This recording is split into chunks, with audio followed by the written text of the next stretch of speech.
Morning, it's Deborah from Embody Nature, and I am a trauma and emotional regulation coach. So, welcome if you're here for the first time, and if you're returning, I love all the love. Send me the love and the highs, and just let me know that you're here. And I talk about things around our nervous system and our subconscious patterns that really hold us back in life. So welcome. And today we're going to be talking about from overwhelmed to regulated. This is what's possible for trauma and PTSD. So I want to talk about something today that I know so many people are carrying. It's that we're not always naming things like that anxiety that comes out of nowhere, big emotional reactions that don't seem to match the moment, and feeling constantly on edge or completely shut down. And I guess the thought that sometimes sits beneath this is like, what is wrong with me? And I guess there can come an element of shame when we're trying to hide, what is going on from the world. So I want to gently say to you today, there is nothing wrong with you, but there might be something unresolved in your nervous system. And for many people, that can be PTSD and complex PTSD.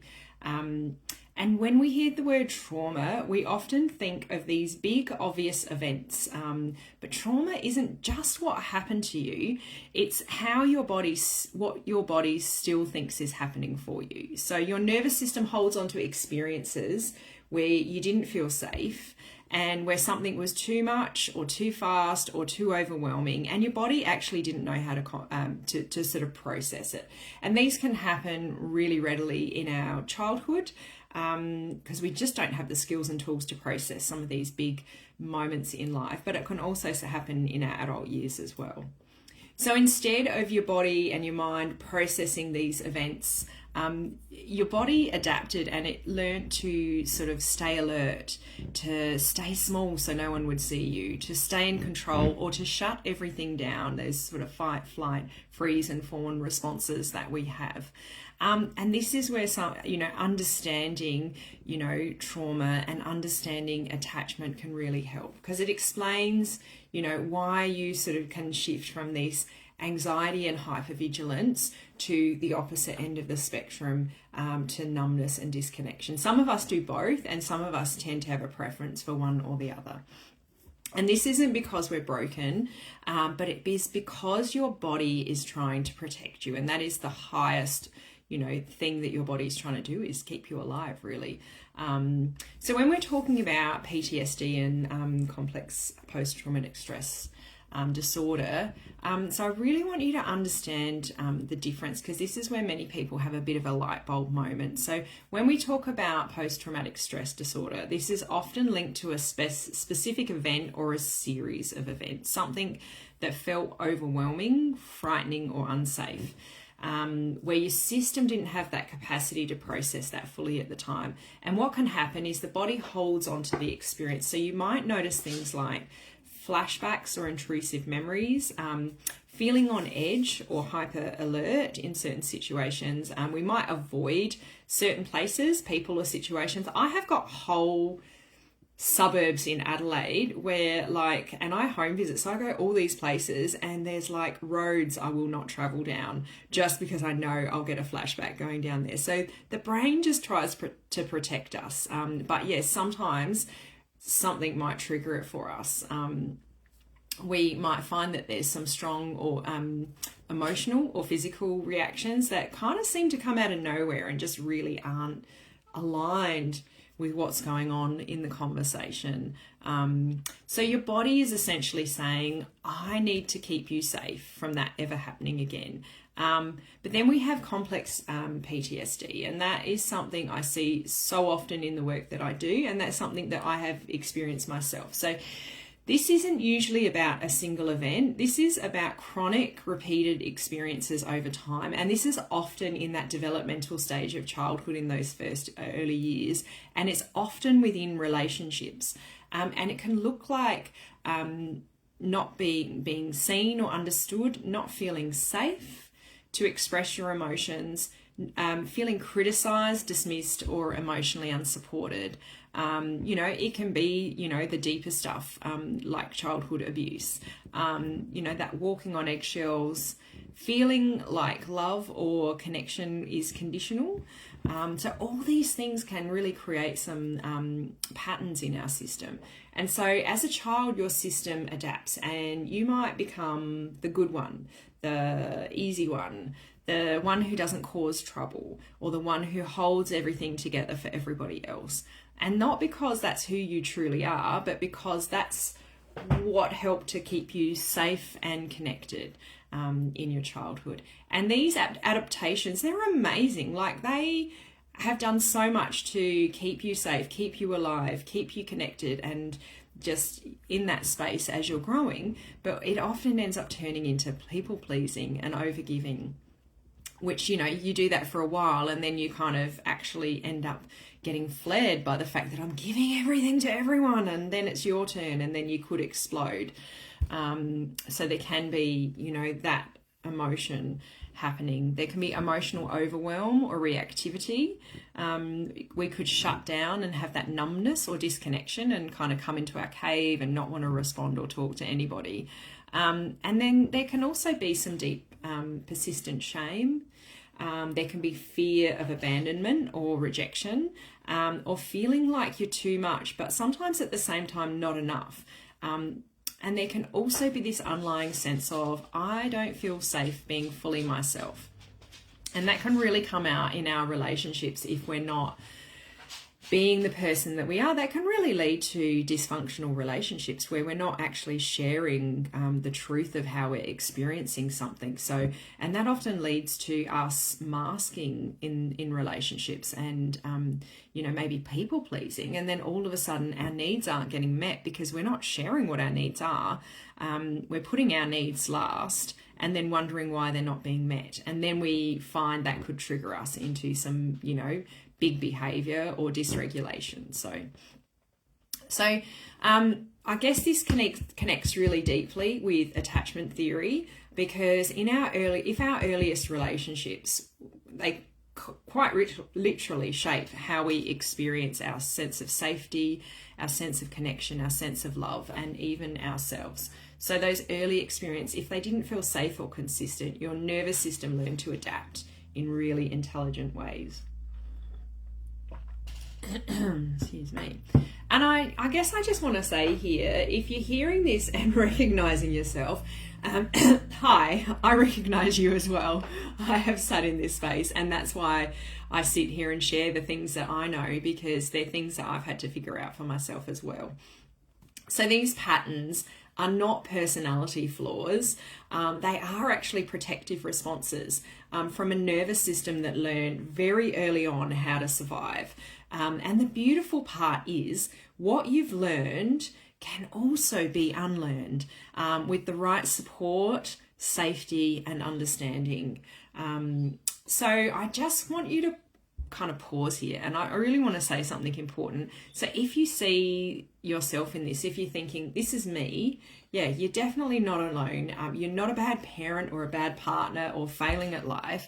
You're someone whose nervous system learned to survive, and for a long time that was really necessary. But what worked then might be the very thing that's keeping you stuck now. So I guess this is where things start to shift, because a lot of people have talked about their trauma. You know, I've spent the last, 20 years, I've done a lot of talk therapy. And while it's been really useful and I'm great at holding space for people, and I can, really help people feel, oh, thanks, Ashley. Nice to see you there, 100%. I think what I realized is when I started coming into this space, that I really noticed that things could shift. It wasn't just, understanding things. It wasn't just being able to explain things.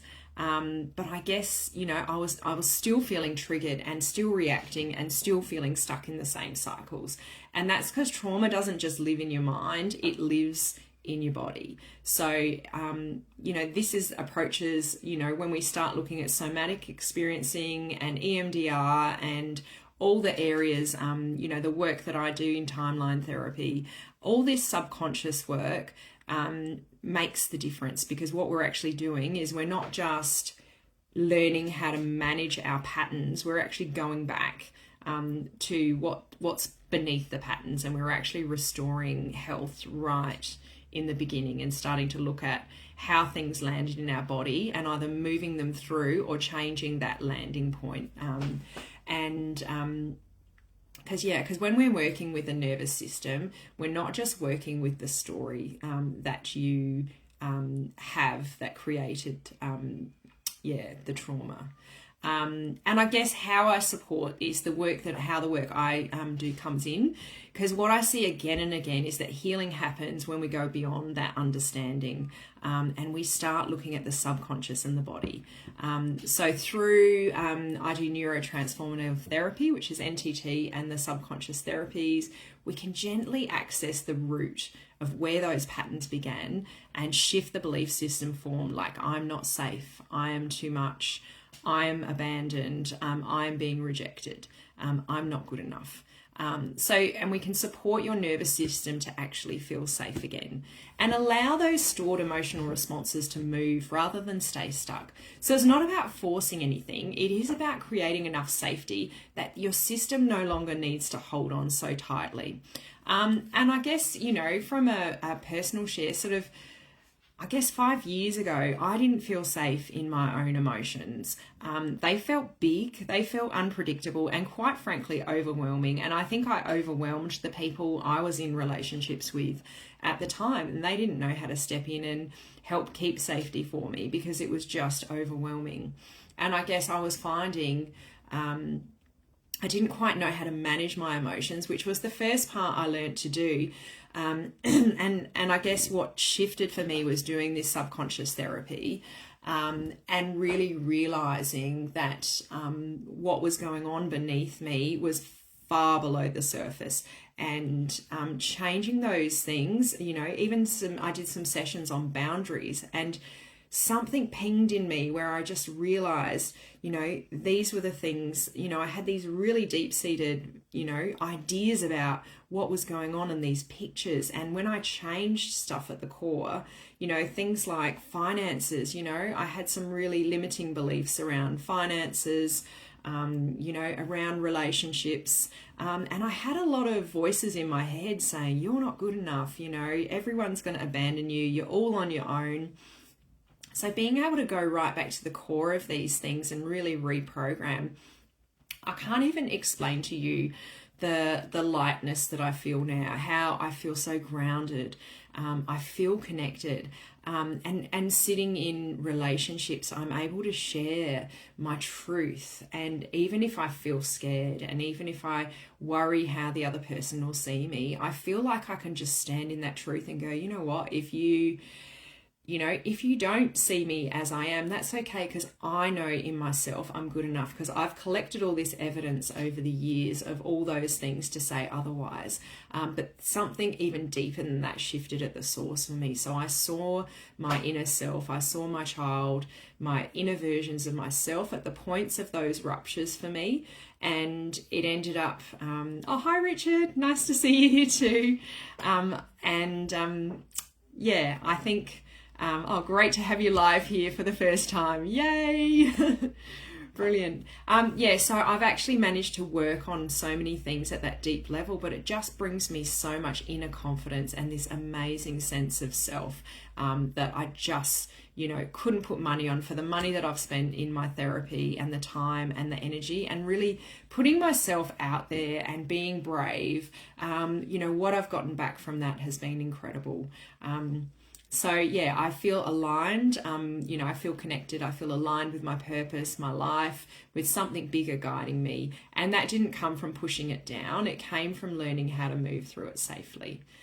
So if this resonated with you today, if something in your body is saying, yeah, this actually makes sense, just take a breath and let it land. And you don't have to fix everything today, but I guess you can start to understand that your reactions, your emotions, and your patterns, they all make sense. They were there to protect you, but you don't need that protection anymore. And we can shift those. So gently, safely, and in your own time.